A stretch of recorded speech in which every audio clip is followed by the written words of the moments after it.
your contacts in the administration or at NATO? And what is the appropriate role for Congress here in this conflict? Well, I'm really glad you've started this discussion. First and foremost, it's important to know that Congress is unified in its opposition to Putin's illegal engagement in Ukraine. And we all have watched with horrifying vision every day as he engages in war crimes and as he is engaging in a continued illegal attack in Ukraine. We've also watched, I think, with incredible support and awe of President Zelensky, who has shown that, much like Arizonans, Ukrainians aren't going down for anything without a fight. And so we continue to show bipartisan support in Congress for Ukraine. And in just the past couple weeks, we have continued as a body to push the administration to take more and more steps to provide more weapons, more critical and tactical support to Ukraine. And I'm really proud to say that just before we came home for this Easter time in Arizona, we were able to pass through the Senate legislation that has since been signed by the president, revoking most favored trade status with Ukraine. That was a big step forward, and we're very proud of that. We also are ensuring that we are no longer purchasing oil and natural gas from Ukraine. I know we're going to talk a little bit more about that and what that means, but that was an important step to say that our country is not going to give him money for his illegal war. And I'll talk more about what we need to do to make up for that here in the US, but it was important for us to do that. We're continuing to impose our increased financial sanctions on Russia. We need to do that more effectively. We need to tighten that vice against them. And I'm continuing to urge the administration to do better preparation for cyber attacks. Look, we know Putin and his regime have engaged in cyber warfare for years. We haven't seen much evidence of it yet in the Ukraine invasion, but we know that he's got it in his pocket and we know it's coming. So those are the things we need to do next, is to continue pushing our allies in other parts of the world to provide more support. We need to continue providing support, and we need to tighten that economic vice on Putin, on his oligarchs, so that they don't have the financial ability to continue this war. Thank you for that. Yeah, please applaud. They're no better than Russia. And so the reasonable way to address what is going to be an oil shortage in our country is for us to responsibly increase our own domestic production in a way that is smart and clean. So really investing in an all-of-the-above energy strategy that ensures that we are no longer dependent on volatile foreign sources that jeopardize our own national security and that of our allies is critical to a long-term independent energy future. So we're working on that. You'll see more coming from a bipartisan group of senators in the coming weeks.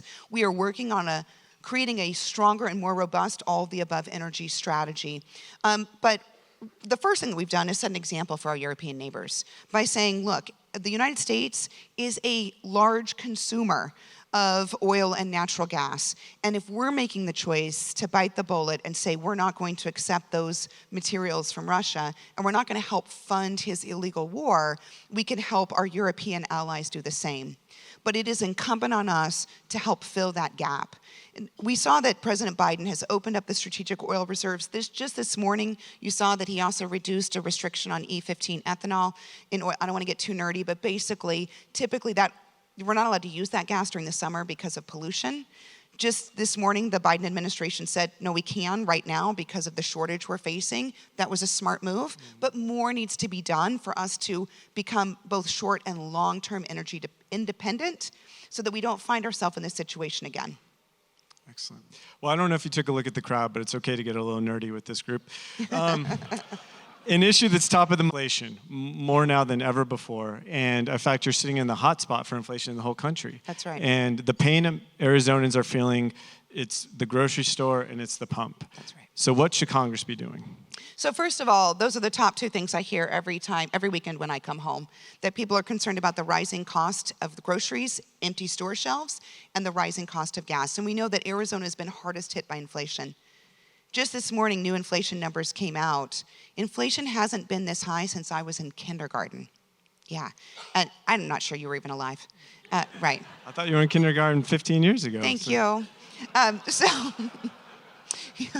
Literally elected to Congress in first grade, yeah. So what we're seeing is historic levels of inflation. And I know that this is causing pain for Arizonans all across our state. So there's a number of things that Congress is doing, and there's more that needs to be done. Couple things. Shipping prices have increased 800% since the pandemic. So all ocean shipping has increased at a rate of 800%. So just last week, the Senate unanimously passed a reform bill to change the way that we do ocean shipping. We're pushing the House to pass that legislation, and once that goes into effect, we can start to bring those costs down. Now, we may not think a lot about ocean shipping being here in Arizona, but remember that before we get to land freight and before we go through our land ports of entry, much of the goods that we import come through ocean shipping. So it's all connected, and we've got to get a control on that. So that's step one, is to pass that ocean shipping reform bill through the U.S. House. Second, we've got to implement the infrastructure and jobs law. Our bill ensures that we're modernizing ports of entry, repairing our roads, and repairing our bridges. That can help us shorten our supply chain challenges and bring those goods more efficiently, cheaper, and faster to our destinations. So those are a couple of more things. I mentioned in my remarks the U.S. Competes Act. This is the legislation that will boost manufacturing of semiconductors here in the U.S. That's really critical to get that legislation passed and that funding flowing. We need more Intels, more Taiwan manufacturing systems right here in Arizona, and that helps us create more jobs, manufacturing jobs as well as some of the high-tech, really highly skilled jobs.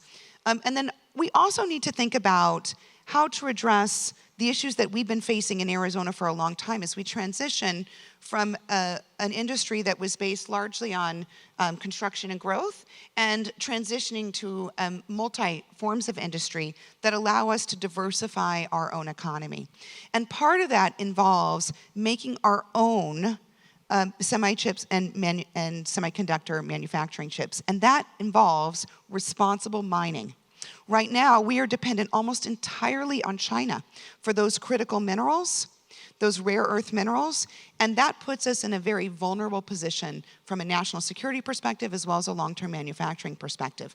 So part of the way that we address this issue is to responsibly manage our own mining here in Arizona and across the country and increase it so that we're no longer dependent on those imports.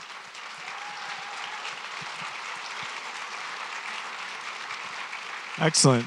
And thank you for mentioning both Taiwan Senate as Build Back Better stalled out. However, would you anticipate that it's going to be broken into smaller pieces? And if it is, how would you assess the various proposals? Well, I'm not sure that I can make any predictions. Those of you who've known me for a long time know that you should never make predictions because you just end up looking dumb. And I try to avoid that.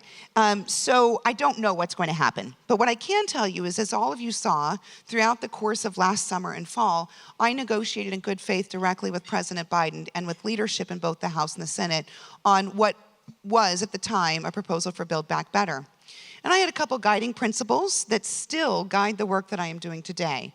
And first and foremost is that I will only support tax policies that promote growth and economic stability, particularly during a time of coming through this pandemic, rising inflation, and what we think is a coming recession.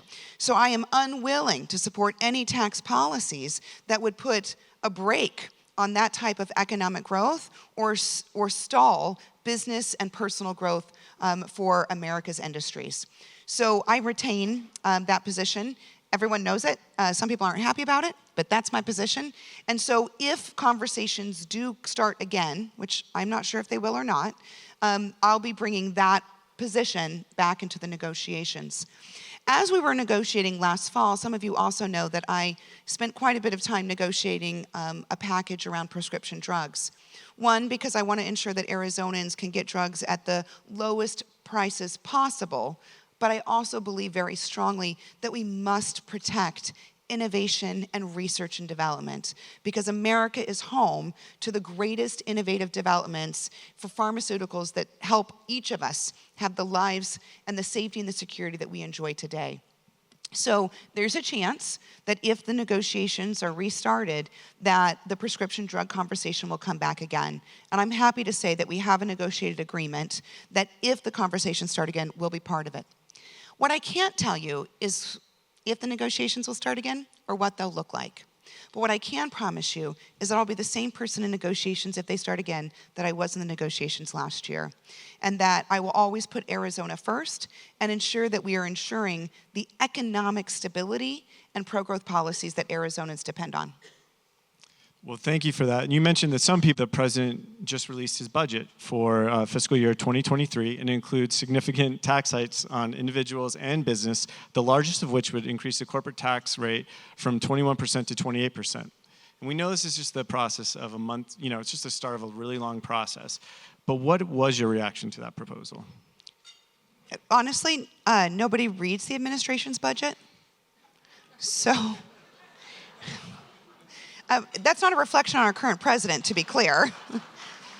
I never read any of their budgets because the president doesn't create the budget, Congress does. You all know, the entire country knows that I am opposed to raising the corporate income tax. And so that was true yesterday, it's true today.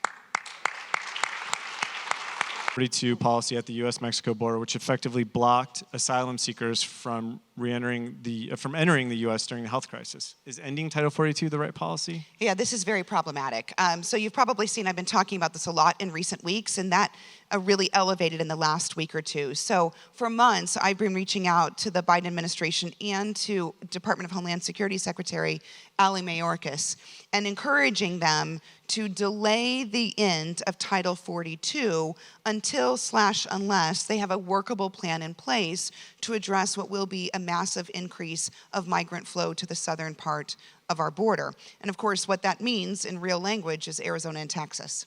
And so Senator Cornyn and I introduced legislation last summer that would reform the asylum process so it would become more orderly, more humane, and also provide faster results so that those who do qualify for asylum in this country get settled and begin a new life in America, and that those who do not qualify are humanely and safely and quickly returned to their home countries so that the cartels who are profiting off of this system learn that it is no longer an effective strategy. So Senator Cornyn and I are garnering support. Every week we get new Republicans and Democrats who support our legislation, and we're trying to move the bill forward. In the meantime, however, I've also been reaching out to Secretary Mayorkas and the administration, letting them know what the consequence will be in Arizona if Title 42 ends without a workable plan in place. As you all are aware, a week ago Friday, the administration did announce that as of May 23rd, they will end Title 42. It is estimated that 1 million migrants will present themselves at the southern border in the 4 to 6 weeks following the end of Title 42. 1 million. Now, that is a humanitarian crisis. Our border communities, those of you who have visited or are from southern Arizona know this. As you all know, I am a child of southern Arizona, so this was my own childhood growing up.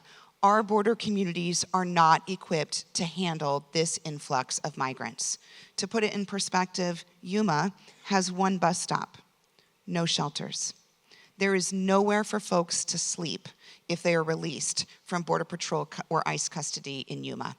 And so right now, folks like former State Senator Amanda Aguirre, who is running a nonprofit in Yuma, buses 1,000 migrants a day up to Phoenix, to either a shelter or to the Phoenix Sky Harbor Airport. And we are overwhelmed already and cannot meet the needs of the Yuma community or those migrants already. And that's only 1,000 a day. Imagine what that looks like at the end of Title 42. So in addition to sending repeated letters to President Biden, sometimes with Senator Kelly, sometimes with Senator Cornyn, asking them to reconsider this, to save the lives and the economies of our border community, and to address the humanitarian crisis that's coming, we have reached out repeatedly and said, please don't do this. The administration did it anyway. And so I've introduced legislation that would not allow the administration to end Title 42 until 60 days after the Surgeon General announces the end to the national COVID emergency. Companion legislation has been introduced in the House the day after I introduced the bill with Senator Lankford, and we are working to garner more support for this. I'd also invite you to join on the second week of May. I know a lot of you spend time on C-SPAN in the middle of the workday. And the second week of May, I'll be holding a hearing in my committee. I chair the Border Operation and Management Subcommittee in the United States Senate. And Senator Lankford, my ranking member, and I will be holding a hearing second week of May where we've asked the Department of Homeland Security to come and present their plan for post-Title 42, and we'll be asking the questions that matter to Arizonans. And we hope that through this process, we can convince the administration to save lives and to save our border communities by slowing down the end of Title 42 and creating a realistic process that will address this crisis.